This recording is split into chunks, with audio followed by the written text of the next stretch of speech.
Welcome to section 5.7. In this section we'll be discussing rotations. If you wonder why there's a picture of a clock, well, there's a reason for that. We're going to be talking about the difference between clockwise, counterclockwise, what is an angle of rotation, how many degrees does it move. So I pulled my clock down and it was a good opportunity to clean it up. So the first thing is, what is clockwise? Clockwise is the way you can see the second hand moving right now. It's moving around the clock. The numbers are getting bigger as it goes around. Counterclockwise is this direction, where the minute hand's going in the opposite direction. There's counterclockwise. So clockwise is the way the hand normally moves. Okay. Then there's degrees of rotation. Like if the minute hand goes from the 12 to the 3, you can think of that as forming an angle of 90 degrees. Because if you could draw a dotted line or an imaginary line where I started from at the 12 here, and then draw a line where I landed at the 3, it would create a 90-degree angle. If I go back up to the 12, and this time I'm going to go all the way down to the 6. So up to the 3 makes 90 degrees, but I keep going. How many degrees am I at the 6? Well, that's going to be 90 plus 90, so that's two 90-degree angles. So that would be 180 degrees. You could visualize that as a line here, all the way down. Just a straight line is 180 degrees. Okay, if I go back, it's a little bit hard to control it. If I go back up again, what if I start at the 12? This time I'm going to go all the way around to the 9. How many degrees does that make? Alright, well, it was 90 degrees, but you did three 90-degree angles. So that's 270 degrees. So you're going to have to, if you don't already know this, you're going to have to remember these angle measures.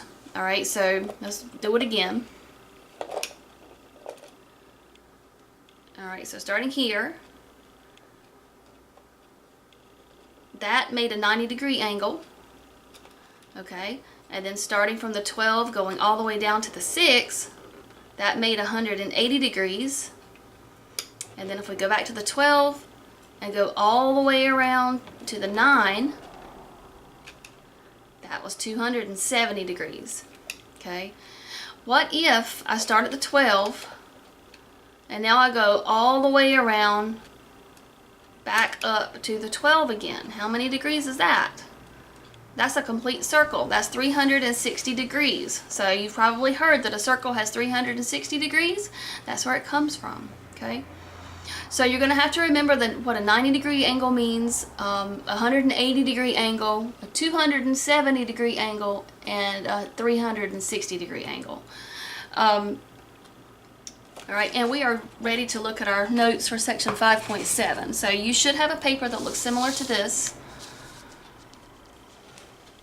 On the paper, it states that a rotation or turn is a transformation in which a figure is rotated about a point called the center of rotation. So on my clock, my center of rotation is right here. That's where everything's being rotated around, right in the dead center of it. The number of degrees a figure rotates is the angle of rotation. So we've got a picture. In this one, they're using a bicycle, but it's still showing how you're moving it. You're starting here, and then you're moving it in this direction, creating that angle of rotation that you see here. And then this would be the center of rotation.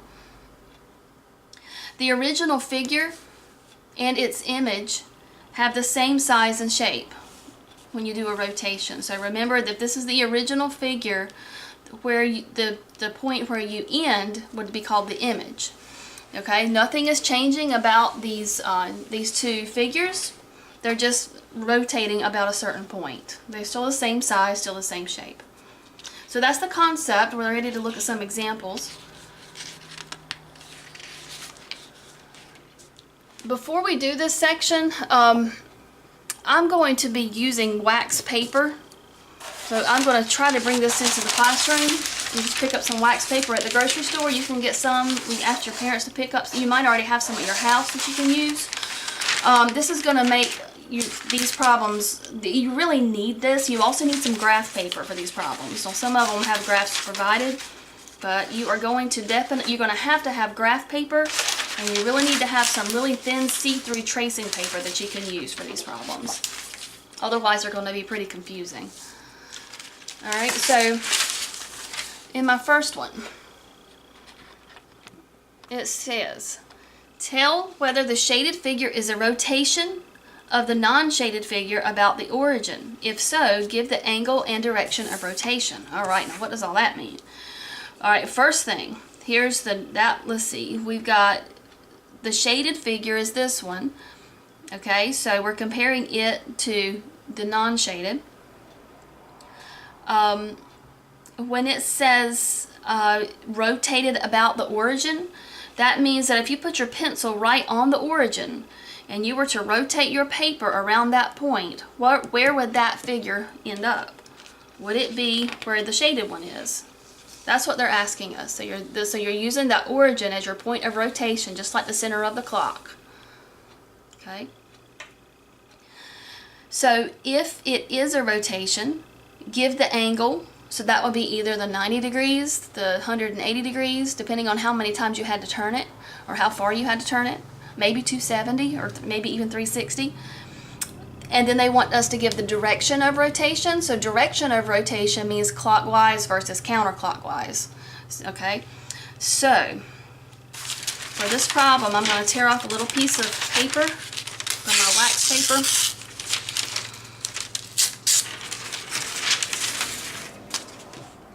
Trace it.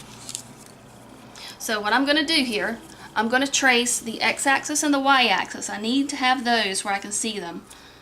I need those on my tracing paper because I need to be able to compare to the original graph. And then I'm going to trace the two polygons that they gave me. And I'm going to shade the shaded one. Okay, so I've just traced it so far. Next we have to decide, is this a rotation of this? Okay, so I'm going to admit I looked at this and I answered it wrong. I was not looking at it correctly, so I had to go back and do it again. So I'm going to put my pencil point at the origin because that's where they told me it's going to get rotated about, that point. And I'm going to rotate it. And how do I know when I've gone 90 degrees? Well, every time I go 90 degrees, the x and y axis are going to start lining up with the one on the paper. So the one from the rotation will line up with the one on the paper. So that would be 90 degrees here. Okay, so there's definitely not any rotation at this point because you can see 4 polygons. So let's go another 90 degrees. So this is at 180 now. Okay, now it's lining up so I can compare them. So I can see the original shaded and then I see the non-shaded under it. If it's not sitting directly on top of it, then that means it is not a rotation.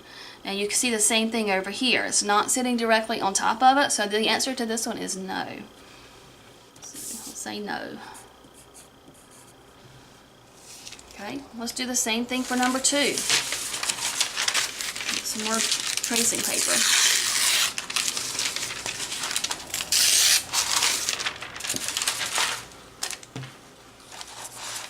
Alright, so again I'm going to start by tracing my x and y axis.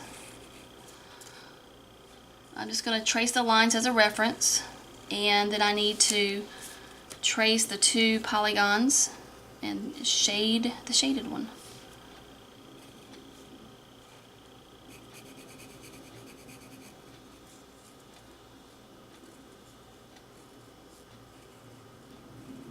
Okay, so put your pencil point at the origin and just hold it down. And now you're going to rotate it. So that's a 90-degree rotation. They're definitely not matching up yet because I see 4 polygons there. So let's turn it another 90 degrees. So this is now 180 degrees. And now compare them. So line up your axes. And this time, they're matching up. I've got this one sitting directly on top of the original shaded, and the shaded is directly on top of the original unshaded. So this one, the answer is yes, this is a rotation. Okay, now what else did they ask me? They wanted to know how many degrees. All right, how many degrees did we go? Well, we had to do 2 90-degree turns to get it in place. So that was 180 degrees. And what was our direction? We moved ours. Let's go back and start over again. So this is where we started from. Okay, we moved it 90 degrees and another 90 degrees, and that was moving it in a clockwise direction. Okay. Would it have worked if I had done counterclockwise? Let's start it up again. Let's go back. So here's my original problem here. If I go counterclockwise for this problem, that's 90, that's another 90, and this one is still going to line up. I somehow got a little bit off center there. But if it's a 180-degree rotation, counterclockwise and clockwise will both give you the same result. So you could say clockwise or counterclockwise for this problem. Okay? So that's number 2. So again, make sure you're finding somebody to ask questions if you're needing some extra explanation for this. You can always go back and watch the video again. Number 3.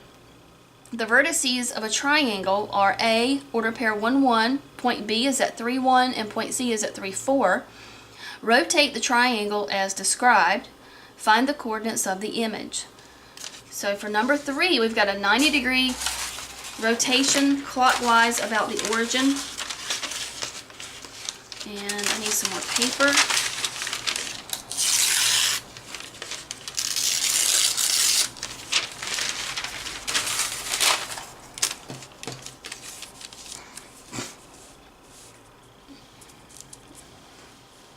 So we're going to trace the original X and Y axis.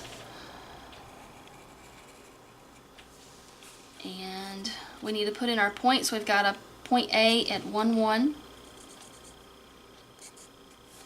We've got point B at 3, 1. And we have point C at 3, 4. So we can connect those with our triangle. Okay, so I've got everything still in place. And they are asking us to rotate 90 degrees clockwise about the origin. So I'll put my pencil point directly on the origin. I'm going to do a 90-degree clockwise rotation, so that means it's going to go like this. Okay, and then once you've got your X and Y axis on top of one another, you're ready to read off your points. So my new one, the image down here, would be at, let's see, we can say that the image of A, or A prime, that looks like it's going to be ordered pair 1, negative 1. B prime, or the image of B, is here, so it's going to be at 1 on the X, negative 3 on the Y. And then C prime, the image of point C, is here, so that would be 4 on the X and negative 3 on the Y. Okay? So that's what I got for number 3.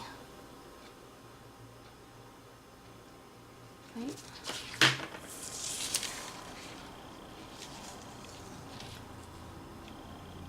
For number 4. Alright. Number 4 threw me for a loop when I first did it. There was a piece of information there that I did not catch. Alright, so let's do it.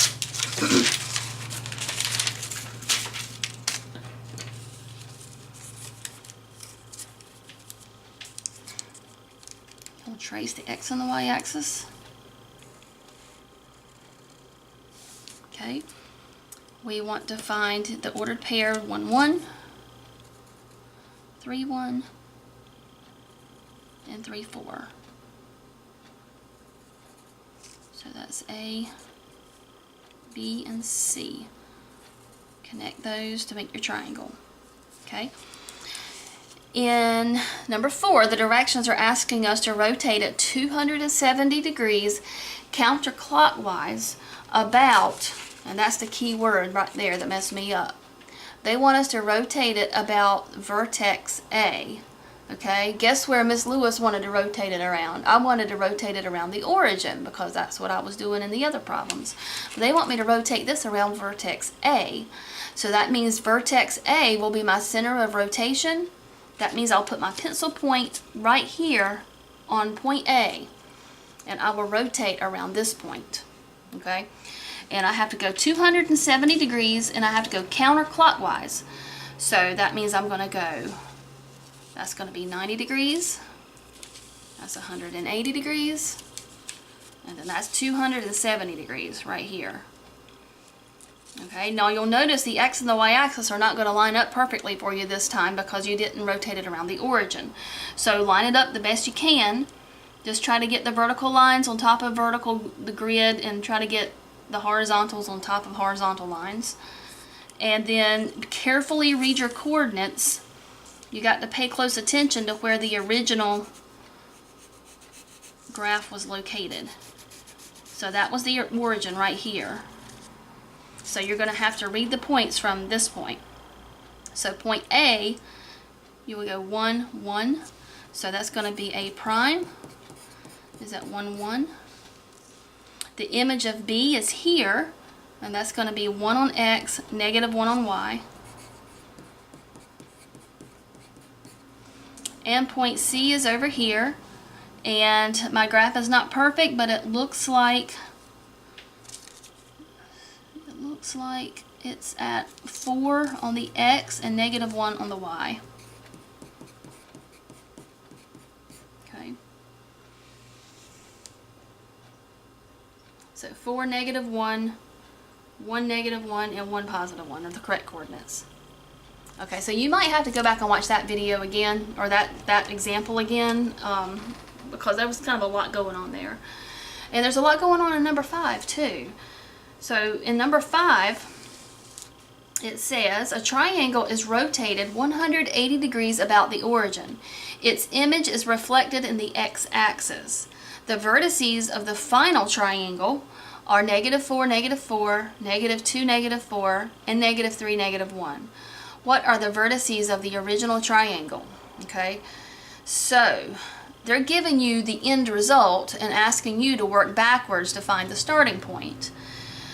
So in this problem, you definitely need a nice big piece of graph paper, and you need a nice big piece of tracing paper. We're going to start by plotting these points that they've given us. Alright, so they gave us negative 4, negative 4.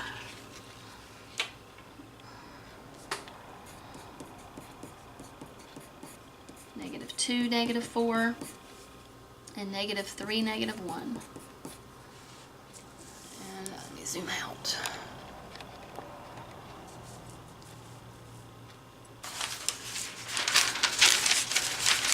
I'm going to use my whole piece, I think. No.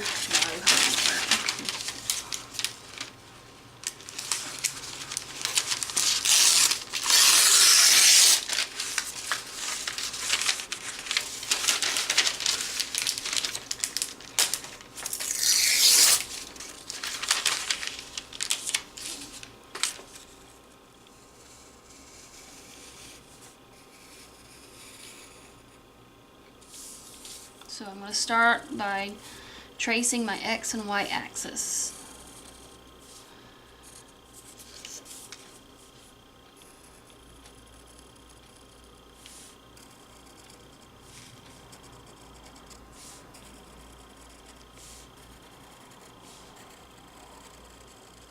Okay. The ordered pairs that I need negative 4, negative 4. They didn't label them this time. I need negative 2, negative 4, or they didn't name them, I mean. And I need negative 3, negative 1. So there's my triangle. Okay. What do I have to do? So I'm going to move this. I'm going to obviously be very careful not to separate the two pages from one another. Okay, so it says the A triangle is rotated 180 degrees about the origin. Its image is reflected in the x-axis. So that's two separate things here that are happening to the original triangle. And then the end result are the triangle that we just graphed. So we have to go backwards. We're going to start with our picture that we just drew. And it says it needs to be reflected in the x-axis. So we're going to reflect this triangle in the x-axis. So what does that mean? Remember, here's your x-axis here. You need to reflect it across that line, so it needs to come up here. And then, let's see, you're going to count for this point, you're going to go, that was 4 spaces on the other side of the x-axis. So 1, 2, 3, 4 is here. And then this one is also 4 spaces on the other side. Okay, so this is where your mirror image, your reflection comes in. You're doing the same distance across the x-axis. It's just, they're just, one's above and one's below. Okay, so this was the reflection across the x-axis. I'm going to shade this one so I know which is which. This was like the halfway point here. Alright, and then to get all the way back to the original, what was happening there? The triangle had already been rotated 180 degrees about the origin. Okay, so if we rotate this 180 degrees about the origin, then that means you're going to put your pencil point at the origin and hold it down. It's just like a compass.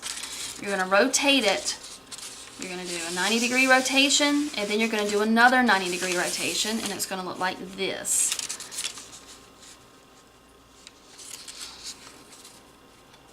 Get it lined up. I have a tendency for my paper to move accidentally when I do that step, so I'm trying to get it back in place. Okay, so this is what I'm looking at. I'm looking at the shaded version. Let me zoom in so you can see it better.